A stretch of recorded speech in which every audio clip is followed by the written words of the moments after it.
There was once a Jew, we'll call him Moshe, who couldn't find his marital spouse.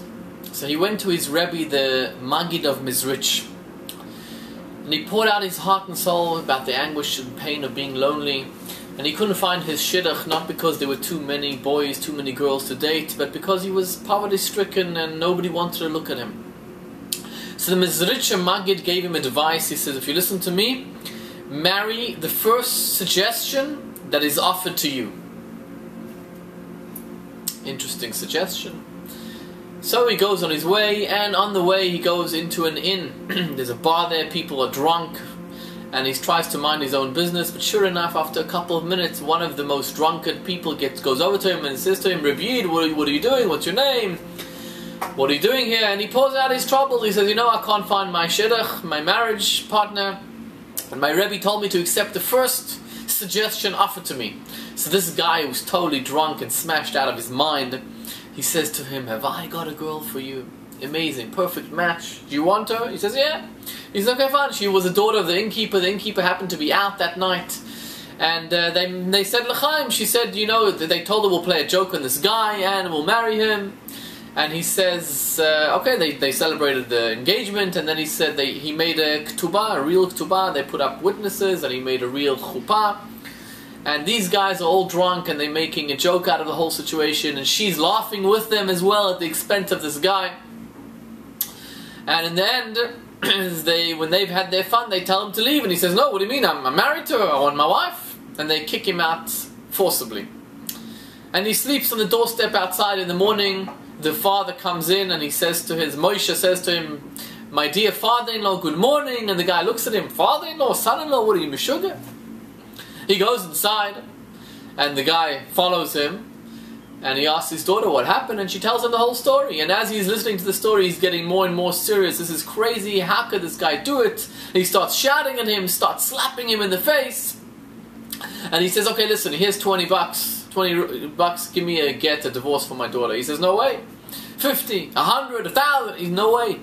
What do you want? He's come to the Mizrich Maggid. The Mizrich Maggid told me to accept upon myself the first marriage suggestion. So they went to the Mizrich Maggid, and this father-in-law poured out his story. He says, this Meshuggah married my daughter. The Mizrich Maggid says, don't worry, I'll talk to him. Come back in a few hours. In a few hours, the guy comes back. He says, I spoke to the son-in-law. He'll give you a get, no problem. Just give him 1,000 ruble, and he'll divorce your wife, not a problem. He says, fine. So the Mizrich Maggid says to this guy, do you want a suggestion for your daughter? I have a guy who's a God-fearing person, scrupulous in the mitzvot, a kind-hearted, generous individual. Do you want this suggestion? He says, yes, why not? He says, okay, it's this man sitting right over here. Till now, he had one problem. He was poor, but now he's got 1,000 ruble dowry, so he's got no problem. You can keep the money and he'll be your son-in-law, and you don't even have to do another wedding. And the couple went and lived happily ever after. When it comes to marriage, I'm not suggesting that we accept upon ourselves the first suggestion. But what I am saying is that sometimes when a boy dates a girl or a girl dates a boy, we look at the potential person and we don't probe deeply into the person. We date very shallowly.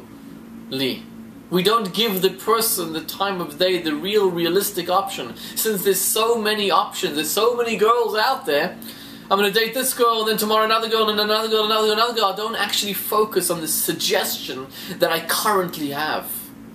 What the moral of the story is, sometimes you look at a suggestion, the father looks at the son and says, this is not for me. But when the Mizrich Maggid explained to him, look a little deeper into who this person is, and you'll find that this is your soulmate. In this week's Torah portion, we read about the marriage of God to the Jewish people.